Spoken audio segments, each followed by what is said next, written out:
Уважаемые знатоки, внимание, вопрос. Меня зовут Женя, я из Беларуси. Всю свою жизнь я прожил в Беларуси, почти 2 года живу в Польше, и кто мне объяснит, почему я всегда говорил на русском языке, и переехав в Польшу, я начал шокать. Что это такое? И так получается, что ты в Польшу приезжая, начинаешь общаться с людьми и знакомишься с украинцами здесь. И в основном большинство украинцев говорят на украинском. И вот эту частичку «шо» ты как бы перенимаешь к себе. «Шо» — это как наше, типа, «что», только «шо». И так получается, что они все говорят «шо», и рано или поздно ты тоже начинаешь тоже говорить «шо». И вот рано или поздно ты начинаешь шокать. Женя, как ты оказался в Польше? Я в Польше оказался в 20-м... Нет, я еще начинал работать в 2019 году. Я сидел в Минске на работе. У меня была нормальная работа в Беларуси. Я даже поначалу в Беларуси до переезда зарабатывал больше, чем в Польше. Я просто понимал, что ситуация в Беларуси идет не в то русло, в которое я бы хотел. Выборы намечаются. То есть я примерно понимал, что ситуация будет так, как она и сейчас. И я просто по интересу решил поискать работу в Польше, какая она вообще может здесь быть, потому что я работал на разных работах, от самых низших, условно, грузчиком, да, до работы в автосалонах. Я уже не хотел идти на какую-то работу, которая именно требует физические какие-то усилия. Я открыл вакансии, которые есть в Польше, создал свое CV, это резюме, и после этого начал подаваться просто на вакансии, которые мне нравятся. Просто по приколу. То есть посмотреть, буду звонить, не буду звонить. В итоге я перекликался на вакансии 100 разных, и мне позвонили с 2 компаний. То есть одна компания — это была сервисная станция Mercedes-Benz в Варшаве. Они предлагали поехать на работу механиком к ним. Они меня в целом уже к себе брали, но я не хотел, опять же, ехать работать руками. И вот первая работа, куда я поэтому в итоге переехал, это в Кракове работа была в компании MGL. Я работал как контент-ревьювер.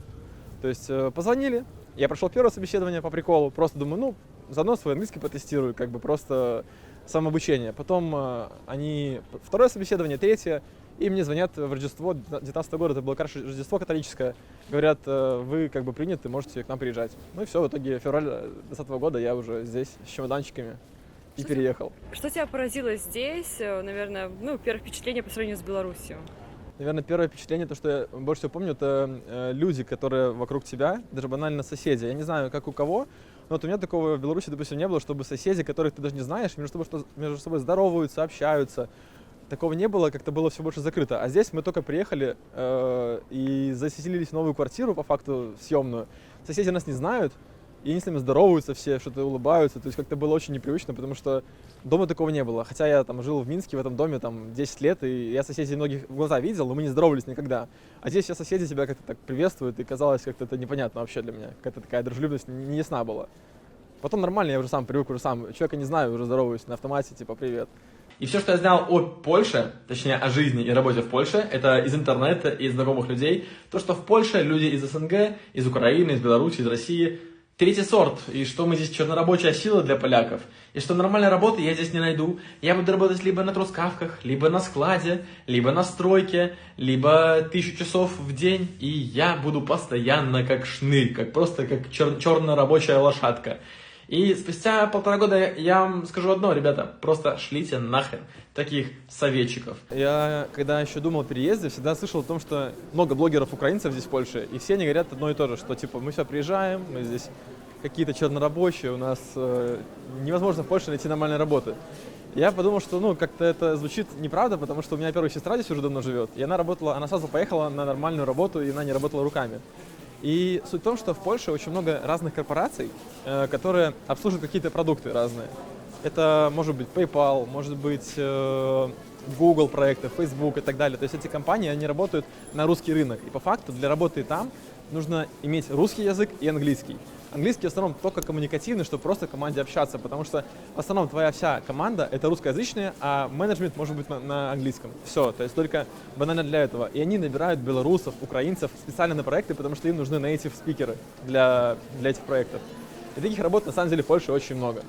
Поэтому так получилось, что я свою первую работу так и нашел. Я просто написал в поисковике работ русский язык, написал Russian на английском, и там была куча вакансий, я подавался.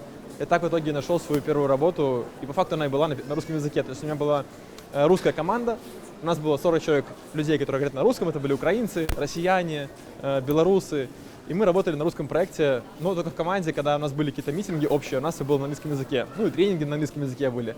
А так работа была только на русском языке, и по факту это не чернорабочая работа, это IT. по факту это айтишка, ты работаешь за компьютером, у тебя отличные условия, куча бенефитов, куча бонусов, нормальная работа, так что... Но потом ты ее поменял. Почему? Поменял, потому что я прекрасно понял, что эта работа только входная. То есть, по факту, я работал контент-ревьювером, моя работа была в том, чтобы я проверял контент. Ну, грубо говоря, я смотрел видео в интернете, проверял, можно это видео публиковать, либо нельзя. Эта работа монотонная, а я сам по себе такой более динамичный человек, и мне нужно больше динамики. И мне была эта работа как просто начало моей жизни в Польше. Вот. И спустя 1,5 года я понял, что я уже на ней устал, я больше не хочу этим заниматься, и начал искать работу другую, которая мне по душе. И вот я нашел вакансию, где сейчас работаю, которая мне реально нравилась по описанию. Прошел интервью и вот устроился на новую работу. Получается, вот мой инвестиционный портфель, который я создал, приехав в Польшу.